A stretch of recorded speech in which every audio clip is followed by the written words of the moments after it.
Alright ladies, I know it's getting cold out, you know, holiday season.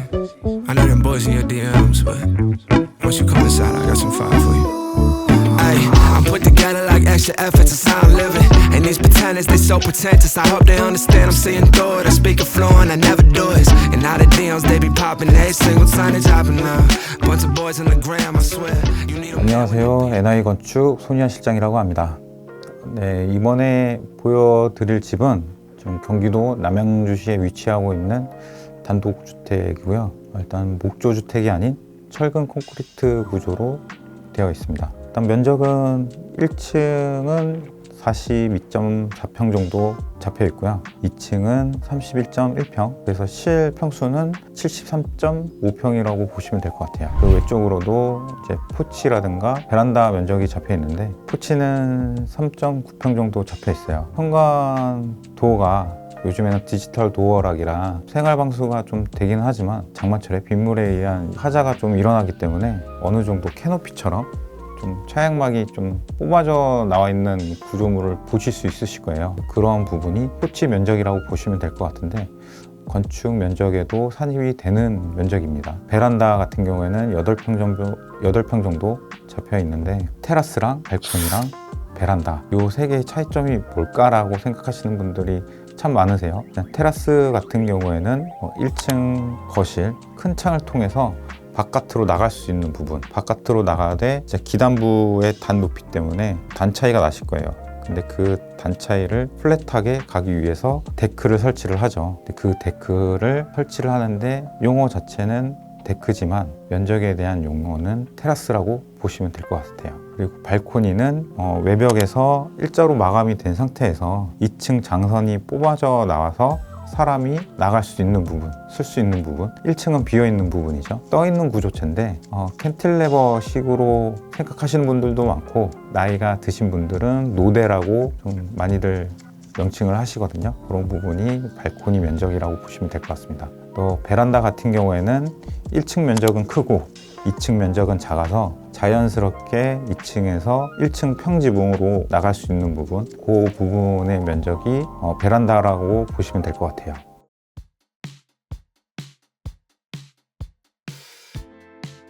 일단 주택 평면도를 설명을 드리면, 일단 현관에서 들어서자마자 종으로 길게 뻗어 있는 복도를 좀 보실 수 있으실 거예요. 일단 복도 중점으로 좌측으로는 거실이 있고 우측으로는 주방하고 식당이 자리를 마련하고 있는데, 거실과 식당이 한 공간에 있으면서도 좀 분리되는 경우가 좀 있어요.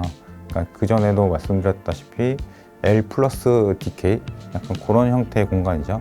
근데 그럴 때 부엌은 이제 기능상 반드시 식당하고 연결돼야 하지만 거실은 그럴 필요가 없기 때문이죠. 거실하고 부엌이 연결시켜서 쉽게 오갈 수 있도록 만드는 동선이 좀 바람직하고요.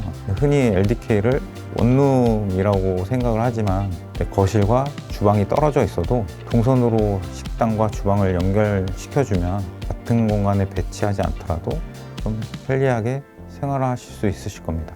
현관 쪽에 또 주방이 또 가깝게 자리 잡고 있는데, 주방은 단순히 음식을 만드는 장소로만 생각하지 않고 좀 하루 종일 수시로 드나드는 공간이잖아요. 식사를 준비할 땐 언제나 분주하고 또 동선을 효율적으로 처리를 해야 하는 부분도 있고, 주방에서 음식물 쓰레기나 쓰레기를 버리러 나갈 때 주방에서부터 동선이 또 시작이 되고, 반대로 쇼핑에서 들어오면 냉장고나 주방으로 직행을 하는 그런 동선인 부분도 있어서, 이런 생활 동선을 충분히 고려를 해서 위치를 정해야 하기 때문에 좀 평면 계획 단계에서 가장 먼저 주방의 위치를 정하지 않았나 생각이 듭니다. 베란다에서는 워낙에 대지가 좀 타이트하다 보니까 모든 집이 정원이 필요한 것은 아니다 라는 생각이 좀 들었어요. 그래서 이런 정원에 대한 공간을 좀 달리 생각을 해보면 어떨까. 혹시 정원이 아니라 좀 사적인 외부 공간이 좀 필요한 것은 아닐까 라는 생각이 좀 들어서 좀 베란다를 좀 계획을 하게 되었고요. 일상의 여유가 좀 생길 뿐더러 실내 문제가 아니라 정신적인 문제이기 때문에 좀 베란다는 바깥의 거실로서 좀 일상에 녹아들게끔, 뭐 베란다는 면적에는 들어가지는 않지만 좀 일상에 녹아들게끔 한다면 좀 새로운 바깥의 거실 형태가 되지 않을까, 그렇게 생각이 돼서 좀 계약을 하게 됐습니다.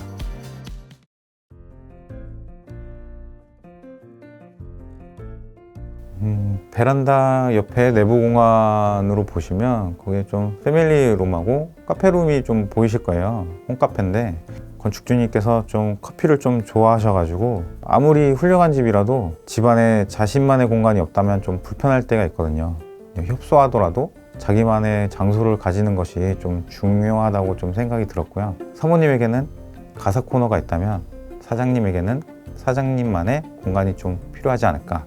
다시 돌아서 1층 공간을 보시면 좀 특이한 점이 있으실 거예요. 마스터룸, 건축주님이 쓰는 방이 따로 있고 그 외로 건축주님의 부모님이 묵으셔야 하는 방이 또 별도로 필요했기 때문에 좀 연로하신 분이라 안방 화장실이 있듯이 부모님에 의한 좀 화장실이 좀 필요해 보였고요. 때문에 좀 거실의 공용 화장실 같은 경우에는 건식으로 좀 빼서 간이 화장실 같은 느낌으로 좀 조그맣게 좀 계약을 하게 됐습니다. 또 반면에 이제 2층 같은 경우에는 거의 2층은 자녀방을 두시는 분들이 많은데 공용 화장실로 둬서 이제 화장실 가운데로 두고 좌우측으로 이제 배치를 하게 되었고요. 아이방을 다른 공간과 연결하는 몇 가지 방법이 있는데 일단 2층에서의 그런 패밀리룸이나 그 옆에 뭐 세탁실이 있지만 세탁실이 아니더라도 다른 용도의 공간으로 또 연출이 가능하니까요. 그런 중간 영역을 좀 만드는 거라든가 그 중에서도 아이방끼리 연결하는 방법을 좀 추천을 드립니다. 자녀가 어리다면 아이가 방 하나를 온전히 사용할 때 다양한 문제점이 생길 수가 있는데 불과 얼마 전까지만 해도 아이들이 한 방에 생활하는 것이 당연했다는 점을 좀 고려한다면 아이방을 일부러 서로 연결시키는 것이 아이의 사회성을 좀 향상시키는 데 좀 도움이 되지 않을까 싶어서 일단은 최대한 가깝게 아이방을 좀 배치한다고 생각을 했는데 그런 부분이 좀 이 집만의 좀 개성이랄까 특색이 있는 부분이고요.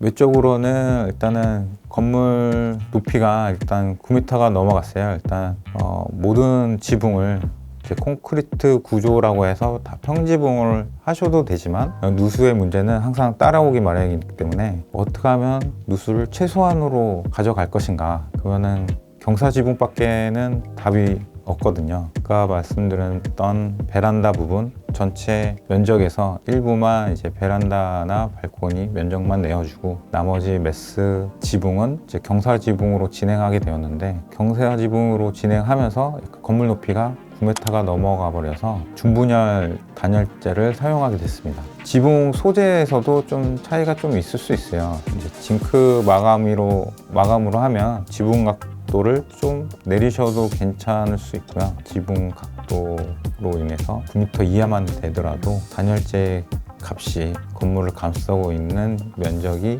비중이 크다 보니까 단가가 좀 내려갈 수 있는 부분이고요. 정리하자면 9m가 넘어가서 중분열 단열재로 사용한 주택이라고 보시면 될 것 같습니다.